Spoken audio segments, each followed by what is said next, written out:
Calculating combinations. Suppose we have determined that we need to use a combination in a particular question.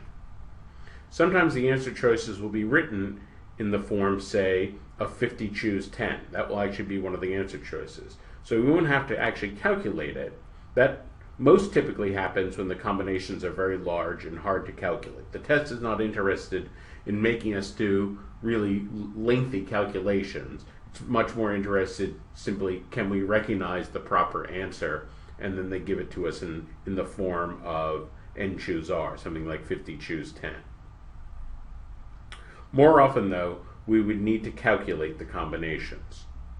First of all, remember that the formula is designed to begin with a massive amount of calculation. If you ever make the mistake of calculating the 3 factorials separately, you will be making the problem 100 times harder for yourself than it has to be. Using this formula is actually not the most efficient way to approach most combination problems, and so that's why I have not been emphasizing that formula at all. The approach we have recommended in the previous video is much more efficient. Begin with the fundamental counting principle, then divide to eliminate the repetitions. Remember to cancel before you multiply. Remember to leave all products in unmultiplied form until all possible canceling is done. Very important. Now, in addition to that, I will also show a couple other ways to calculate combinations.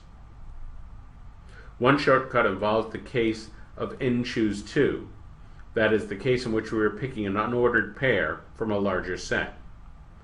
Let's think about this with the fundamental counting principle approach. We have n choices for the first item and n minus 1 for the second, but because the order of selection doesn't matter, we have to divide by 2 factorial, which is just 2. So n choose 2 would be n times n minus 1 divided by 2. You may remember from the sum of sequences that this is also the sum of the first n minus 1 positive integers. It's a popular little formula. It's worth remembering that this shortcut pattern shows up in a couple different areas of mathematics and kind of keeping everything straight. Another mathematical pattern that is directly related to n choose r is Pascal's triangle, named for Blaise Pascal. So this may be familiar. This is actually something they often show students in grade school because it's easy practice with addition. The 2 outside diagonals are all 1s, and each number on the inside is the sum of the two numbers diagonally above it. So for example, the 4 here is the sum of the 1 and the 3. The 10 is the sum of the 6 and the 4. The 15 is the sum of the 10 and the 5. So you keep on creating sums all the way down.